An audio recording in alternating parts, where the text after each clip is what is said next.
bonjour princesse, bonjour prince de l'éternel, j'espère que tu vas bien. Aujourd'hui, nous allons parler de l'un des secrets qui apporte la bénédiction dans notre vie, qui laisse le ciel ouvert sur notre vie, qui répond favorablement à notre exaucement. Tu vas prendre ta Bible dans le livre des Actes des Apôtres au chapitre 10. Nous n'allons pas faire la lecture, mais chez toi à la maison, là où tu sens le calme, le repos et que tu es apte à comprendre, tu feras la lecture toi-même. Tous nous connaissons l'histoire de Corneille qui est énorme, qui fait des aumônes au peuple de Dieu et qui priait continuellement l'Éternel son Dieu. La Bible nous dit qu'à la 9e heure, il y a un ange qui entra chez Corneille. Et l'ange lui dit, tes prières et tes aumônes sont montées à Dieu et l'Éternel s'est souvenu de toi. Bien-aimé, la Bible ne parle pas de tes prières seulement. La Bible parle des aumônes. Aujourd'hui, nous sommes des chrétiens qui refusons même de faire les offrandes. Lorsqu'il s'agit de donner, nous murmurons. Lorsqu'il s'agit de donner, c'est là que nous calculons. Lorsqu'il s'agit d'aider quelqu'un, nous avons tous les problèmes. Regardez cet homme-là. Quand on lit son histoire dans le livre des Actes des Apôtres au chapitre 10, il y a beaucoup de choses à comprendre. Cet homme n'est pas comme toi qui es chrétien et qui a les secrets. Le plus souvent, nous connaissons ces secrets-là, mais nous refusons de les appliquer. Et après, nous sommes là, nous disons, on prie, on ne voit rien. C'est vrai que la prière déclenche quelque chose, mais à un moment donné de ta vie, il faut accompagner ta prière des offrandes. Il faut accompagner ta prière des aumônes. À un moment donné de ta vie, ne reste pas là que prier seulement.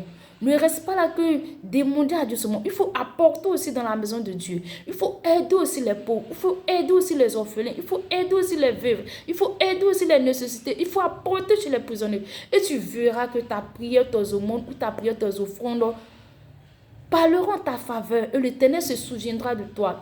Oui, toi qui as longtemps prié, toi qui as longtemps gêné, tu n'as rien vu, tu ne vois rien. Bien-aimé, laisse-moi te dire.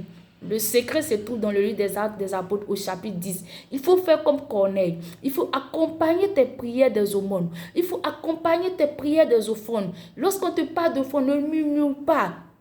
Quand tu lis bien la Bible, surtout dans dans l'Ancien Testament plutôt, il y avait chaque type d'offrande.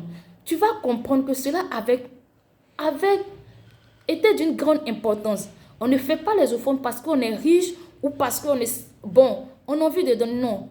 Même dans l'Ancien Testament, on parlait toujours de l'offrande même du soir. Est-ce que tu comprends cela? Ce sont des choses qui déclenchent les bénédictions. Ce sont des choses qui accélèrent les ossements à tes prières. Ce sont des choses qui parlent en ta faveur. Ce sont des choses qui poussent l'Éternel à prendre une décision. Ce sont des choses qui poussent l'Éternel à se souvenir de toi. Oui, nous les chrétiens de Dieu, nous sommes tellement avares. On gagne beaucoup. L'Éternel donne beaucoup. Mais on se dit que la prière seule suffit. Non, la prière seule ne suffit pas. La prière seule ne suffit pas. Je te dis quelque chose, bien-aimé. Mais quand tu finis de jeûner, tu finis de prier, prends une offrande, va dans la maison de l'Éternel et fais cette offrande à Dieu. Prends une offrande, va faire un don à une veuve, à un orphelin, à un prisonnier nécessité, un enfant de la rue. Tu verras que cela va parler en ta faveur. Les prières et l'aumône de Corneille a poussé l'Éternel à envoyer Simon-Pierre ou Pierre dans la maison de Corneille. À telle enseigne que Pierre ne voulait pas partir, mais l'Éternel a parlé à Pierre et Pierre est parti dans la maison de Corneille. Tu vois l'importance de ta prière accompagnée des offrandes, accompagnée de l'aumône. Est-ce que tu comprends cela? Ne reste pas là, tu fais 24 heures de prière, tu fais 5 heures de prière, tu fais 6 heures de prière, mais rien. Il faut apporter dans la maison de Dieu. Laisse-moi te dire, chrétien et chrétienne. Laisse-moi te dire, bien-aimé dans la foi. Laisse-moi te dire, frère. Laisse-moi te dire, prince et princesse de l'Éternel. L'offrande décante les situations. L'offrande ouvre les portes de bénédiction. L'offrande fait que l'Éternel se souvient de toi. Fait que l'Éternel parle en ta faveur. Il ne suffit pas de prier seulement. Il ne suffit pas de parler en langue seulement. Mais il faut aussi poser l'acte qui est l'offrande. Il faut apporter dans la maison de l'Éternel. Parfois, mais tu finis de prier, Dieu te dit, va faire une offrande, va faire un don à un serviteur. Tu restes à tu murmures sur le diable. Et après, tu es étonné que ta prière, tu n'es pas exaucée. Celui même qui vient peut-être d'arriver dans l'église, peut-être dans la famille à qui on a parlé de Dieu. Tu vois que tout souffre pour la personne. Hey, si Corneille a compris, ce n'est pas toi, enfant de Dieu, qui ne doit pas comprendre cela. Dans la vie, l'Éternel nous donne tous les secrets. Cela se trouve dans la Bible. Mais on refuse de les appliquer. On refuse de les comprendre. Ce n'est pas compliqué, bien-aimé. Oui, tu ne gagnes pas 1 million. Mais dans tes 5 francs là, il faut un niveau pour Dieu. Dans tes 5 francs, là, il faut faire des dons. Il faut faire des aumônes. Tu verras des choses. Tu verras un sujet pour lequel tu as longtemps prié. L'Éternel va décanter la situation. Si aujourd'hui, nous, on te parle de ça, ce n'est pas parce que seulement c'est dans la Bible qu'on a vu. C'est parce qu'on a vécu cela. On témoigne de ça. On ne peut pas te prêcher quelque chose qu'on n'a pas vu. On ne peut pas te prêcher quelque chose qui ne s'est pas passé dans notre vie. Non. C'est comme si notre prédication était vaine. Parce que notre prédication doit être accompagnée de miracles, de témoignages. On te parle de cela. Si tu crois en cela, toi aussi, va et pose l'action, et pose ta prière dans tout accompagnée d'offrandes, de l'aumône. Ne reste pas là seulement que prier pour prier. Qu'il s'agit de donner, tu deviens akébé, comme on le dit dans notre jargon, tu deviens un ani, un ava. Non. Tu pries. De la manière tu es onctionné dans la prière, de la manière tu fais des heures, tu fais des veilles de prière, toi, c'est de cette manière-là que tu dois apporter aussi dans la maison de Dieu. C'est de cette manière-là que tu dois apporter aussi, tu dois donner aux autres. C'est de cette manière que tu dois venir en aide aux veuves, aux nécessités. Ton aumône doit parler, ton offrande doit parler.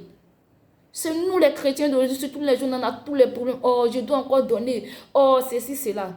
Mais tu oublies ton exaucement.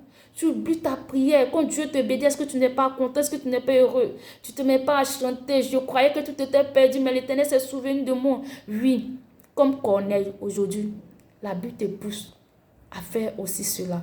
Comme Corneille, je t'exhorte aussi à ne pas prier seulement, mais accompagner ta prière de l'offrande, accompagner ta prière des aumônes, à venir en aide aux enfants, aux démunis, aux personnes défavorisées, aux veuves, aux orphelins. Si peut-être que tu vois quelque part, si sont en train de construire un temple, si tu as quelque chose, tu apportes pour la construction de ce temple. Si un homme de Dieu veut acheter peut-être un terrain pour bâtir l'honneur de Dieu, tu peux apporter selon ce que l'Éternel t'aurait mis en cœur, selon ce que tu aurais résolu de donner. Pour donner aussi, il ne faut pas murmurer, il ne faut pas se plaindre, car ça bloque aussi les bénédictions. Bien-aimé, prière plus offrande. Fais cela et tu verras. Si tu veux prendre la résolution de faire cela à partir de maintenant, je sais qu'en 2023, au premier trimestre de l'année 2023, tu vas témoigner de là où tu te trouves. Que Dieu te bénisse, que Dieu soit avec toi. Bonne journée, bye bye.